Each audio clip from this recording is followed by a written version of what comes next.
What's up guys, welcome back to my channel and hope you guys are doing good in this pandemic period. And it's been a while that there's been no videos that's been posted in this channel. May that be a Brighton game, may that be a Granada game after the international break. International break has been one of the hell of a, it looked like for 2 months they've been playing international break. So it was finally the Premier League was back, Brighton, and then Europa League game against Granada. I didn't put videos on that. It has been some of those issues that's been coming to me. I couldn't post every match day of Manchester United. It feels so bad. I've been watching those games with those jerseys on, but still I couldn't put those videos on. But this day at the Tottenham Hotspur Stadium, Spurs versus Manchester United. Manchester United 3 and Spurs 1. They needed that humbling for that 6-1 defeat.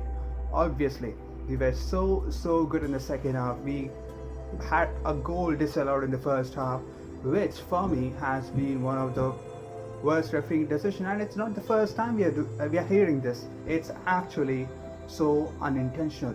Now, as in the VAR panel, if you are in the VAR panel, you know that Son is actually trying to stop McTominay by his hand, and Scott McTominay tries to take that hand off, and he unintentionally hits his face, and he just rolls down like Neymar. So it was so embarrassing from Son Heung-min, and you could say that it's not intentional. To be fair, to conclude that it's not intentional. So in the VR panel, you're saying that okay, this looks a bit dodgy. I think that it's not intentional. It can be a 50-50 decision. You are asking that pitch referee to go and have a look at the monitor, and he sees just a slap in the face.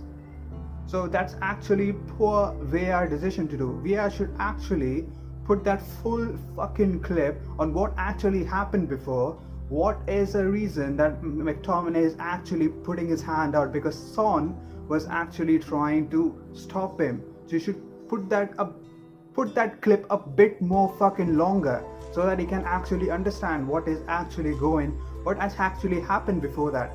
So it's poor decision from VAR too, and it's not the first time. So, and when it's against your team, you're always pissed off. Because as neutral fans, they say that no, it's been poor refereeing, poor VAR decision, offside decisions. When it's against your team, you feel it, and we have felt that.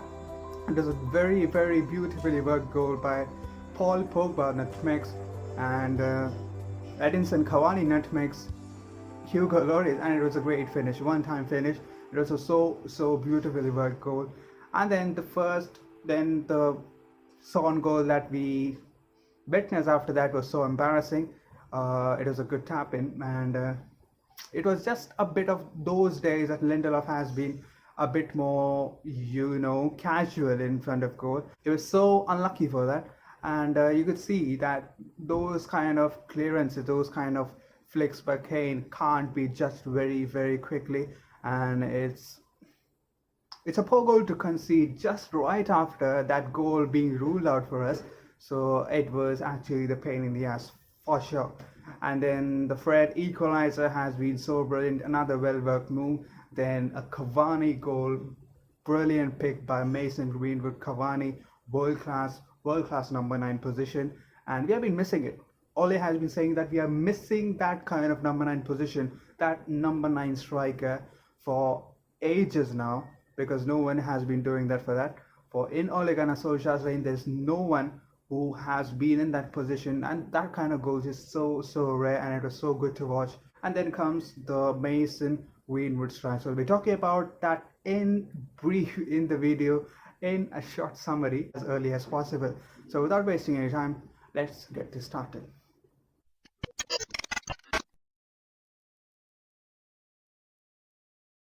To start with the lineups, it's been a predicted lineup, but Pogba was played on the left wing side because he was doing so good, and that's actually an option for us.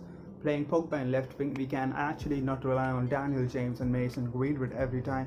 So Rashford and Pogba in the wings, and Bruno Fernandes, McFred in the midfield pivot as usual, and Maguire, Lindelof, Luke Shaw, Van Bissaka, and Dean Henderson Dean Henderson. So David De Gea it's been a bit of a dodgy decision because he's been rumored to leave Manchester United in the summer, and Ole picks his decision, and I agree with that decision because David De Gea has been one of my favorite players. I can make a video on that. He has been one of those players because of him. I have actually watched Manchester United because of him, Paul Pogba and Wayne Rooney. So he has been one of those actual crushes for me, and you could always say that he has been one of those main saviors for us when actually everything was going so wrong in Jose Mourinho's reign and in Ole Gunnar Solskjaer's reign too. And he has been one of those vital parts, but it has been Dean Henderson who has been rocking that number one spot, and he deserves that. He deserves that collar. You could ask for England, he has much more competition from Nick Pope, Jordan Pickford. But here, he has been doing it, and starting him doesn't worry me much more than actually starting De Gea. De Gea has been a 50-50%. Dean Henderson has been a bit more dodgy at times, but still he gives me confidence now. It's 2021, it's Dean Henderson's time now, and he deserved that start.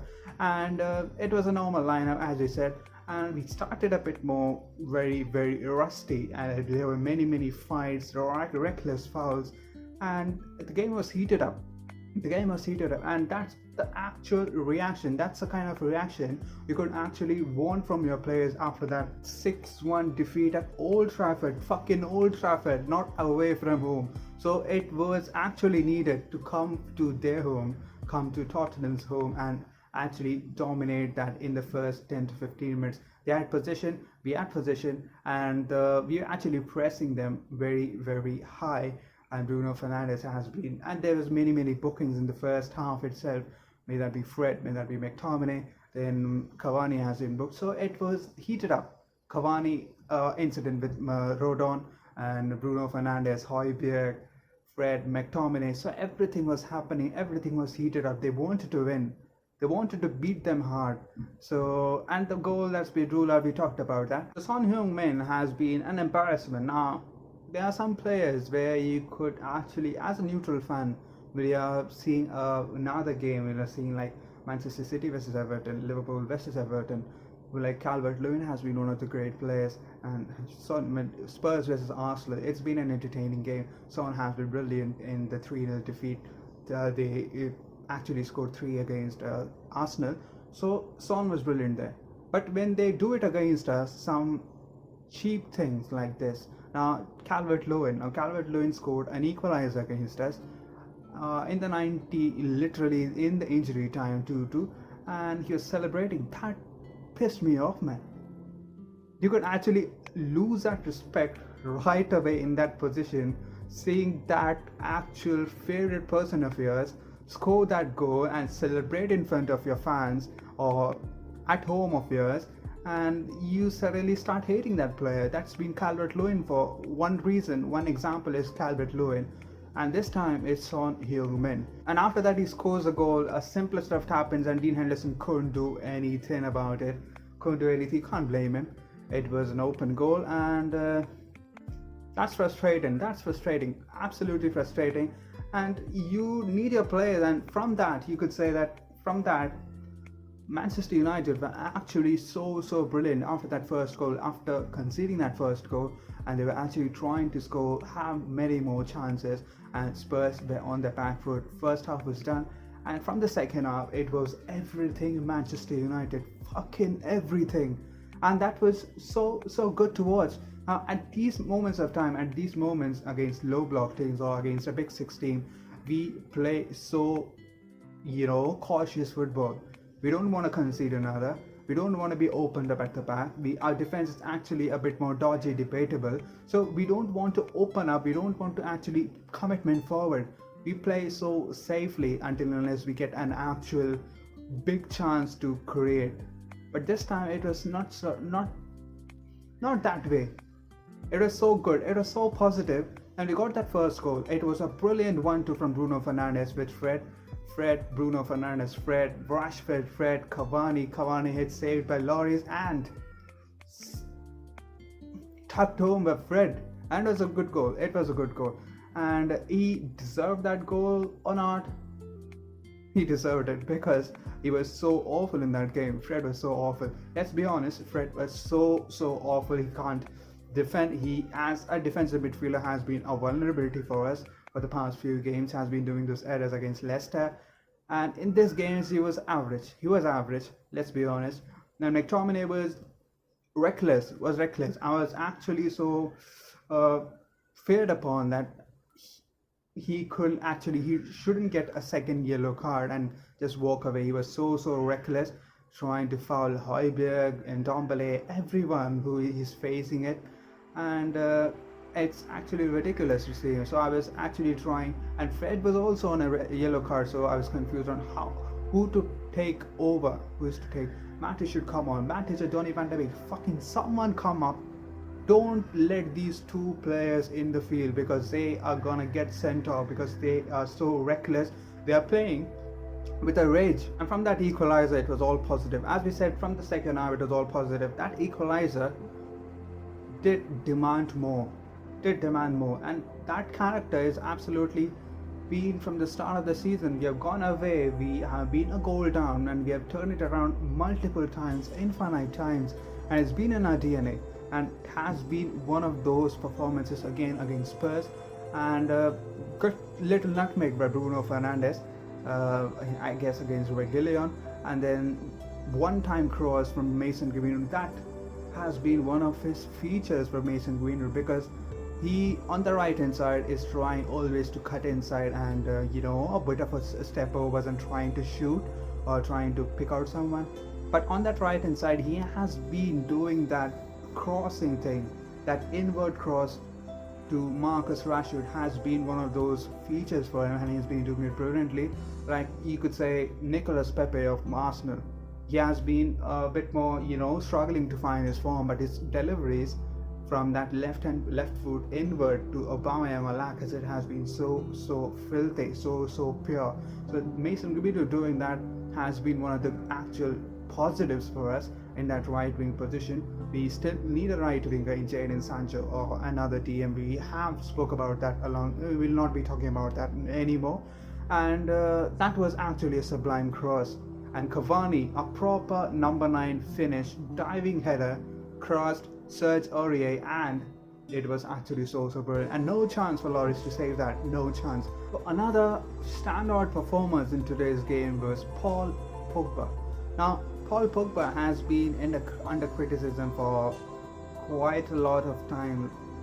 Like every page is like Paul Pogba everywhere. This kind of performance. Now he was started for a reason. Now the games like this, we need someone quality-wise to actually dominate our position. Bruno Fernandes was there. Paul Pogba. Now Paul Pogba has to show his worth. Now Bruno Fernandes can't do everything on his own, and this performance was world class from Paul Pogba. Now you could always argue he had a better chance. He had one of the easiest of chance to score a goal, and he tried to flick it. He tried to be classy, and he looked like a clown there. And we could have actually scored 5 goals in this game. Could have ended it 5-1. It would have been a big justice done, but 3-1 has been one of those good results, and it started from a Paul Pogba very sublime skill, trying to actually go past a silky skill, and then Mason Greenwood was free in the box, and Reguilon tried to read it, he wrong-footed him, and you could actually imagine Mason Greenwood being two-footed. You can't really know that which foot he is gonna use, because he is gonna literally put you on the floor with what he is thinking, because you can't judge. A 19-year-old has been so brilliant, coming in as a substitute and providing a cross for Cavani, and then one-time sublime big bullet, actually a bullet, and Lloris couldn't keep it out. And 90+6, 3-1 comfortable win, and it's actually job done. Now people blame Ole for not actually winning when it matters.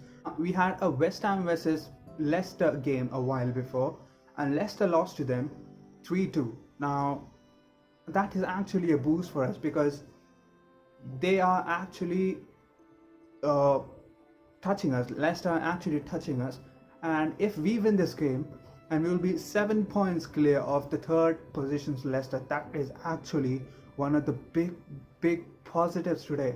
And this game was one of the most important games. We play Liverpool. Another Liverpool game is remaining, and winning this game was so crucial. And the away games unbeaten still goes on, and it's a happy Sunday. So if you like the video, please hit that like button, and if you're to subscribe, please hit that subscribe button. We play Granada on Thursday nights, and it's a second leg. We have a comfortable 2-0 lead away from home, and we are going home now, and let's see what happens. And we can rest a bit of players. Let me apologize for not making videos very often. Next season should be one of those consistent videos will be put in this channel as a big promise as I could be giving you. And this Sunday has been brilliant. And Spurs, Jose Mourinho, they are struggling. No surprises they're struggling. He has been making this United camp very toxic, and it's time for Spurs. I don't want Spurs to be depleted, actually. I want them to be destroyed in this Premier League. I just want them to learn that Jose Mourinho is actually finished. He can't do anything. First, honeymoon period may be over. Is 2 years. He's been there for 2 years. So that's his actual time. If you have seen his previous managerial reign, he has been in the club for not more than 2 to 3 years. He either resigns or gets sacked. He gets sacked here, at least, because it is abysmal. That Spurs side is actually fighting for that Europa League spot, not even Europa League spot. Now Liverpool and Chelsea are trying to get top 4, and Spurs are trying to go ahead of them. That's practically not possible because Chelsea and Liverpool are not going to be not wanting them. They won't want themselves to be dropping in the Europa League, so they will try to win every game from now, and Spurs can't win every game from now. I'll write it down, it's a guarantee. So I'll be meeting in the next video. Until then, stay home, stay safe. Goodbye.